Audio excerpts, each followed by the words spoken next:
November 2 అత్యంత ముఖ్యమైన రోజు మనకి ఈ యొక్క ద్వాదశి, అంటే కార్తీక ద్వాదశిని, శుక్ల ద్వాదశిని చిలుకు ద్వాదశి అని మనం పిలవడం అనేది జరుగుతుంది. ఈ ద్వాదశి రోజు ఏదైతే చేసే ప్రతి పని కూడా మనకి ఎంతో పుణ్య ఫలితాన్ని ఇస్తుంది. ఎలా ఇస్తుంది అంటే మనకి ఆర్థికంగాను, ఆరోగ్యపరంగాను అన్ని రకాలుగా కూడా మనకి ఈ యొక్క ద్వాదశి రోజు చేసే పూజ మనకి మన జీవితంలో ఒక మంచి మార్పును తీసుకురావడం అనేది జరుగుతుంది.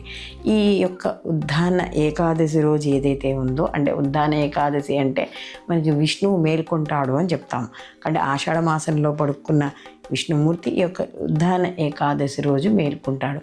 ఏకాదశి రోజు మేల్కొని సకల దేవతలతోనూ కలిపి ఈ యొక్క ద్వాదశి రోజు ఆయన బృందావనంలోకి వస్తాట. అంటే ఏ ఇంట్లో అయితే తులసి మొక్క ఉంటుందో ఆ ఇంట్లో ఈ యొక్క విష్ణువు సకల దేవతలతోనూ కలిపి అక్కడ కొలువై ఉంటాడు అని చెప్పి మనకి శాస్త్రం చెప్తుంది. కాబట్టి ఈ చిలుక ద్వాదశి రోజు ఇల్లునంతా శుభ్రం చేసుకుని రంగవల్లులు దుద్దుకొని, అలాగే ఈ యొక్క తులసి చెట్టు, ఉసిరి చెట్టు ఉన్న చోట ఇంకా ఎక్కువ ఉంటే తులసి చెట్లు పెట్టుకుని బృందావనంగా తయారు చేసుకుని రంగవల్లులు దుద్దుకొని, అలాగే ఈ తులసి చెట్టు దగ్గర ఆవు పేడతో అలుక్కుని శంఖం, చక్రం, పద్మం అంటే అష్టదళ పద్మము ఇవన్నీ, పాదాలు, స్వస్తిక్ ఇవన్నీ వేసుకొని అలంకరించుకొని ఆ రోజు ఇక్కడ తులసి విష్ణు పూజ అనేది విశేషంగా వివాహం అనేది చేస్తాం, కళ్యాణం చేస్తాం.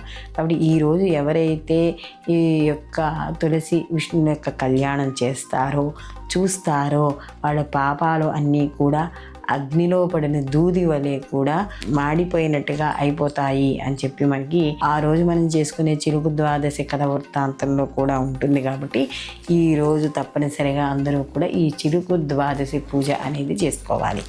ఈ చిలుకు ద్వాదశి రోజు అన్నదానం కానీ, వస్త్రదానం కానీ, అలాగే దీపదానం కానీ ఇవి చేయడం కూడా విశేషమైన ఫలితం. అందులో ముఖ్యంగా ఉసిరి దీపదానం ఇస్తారు.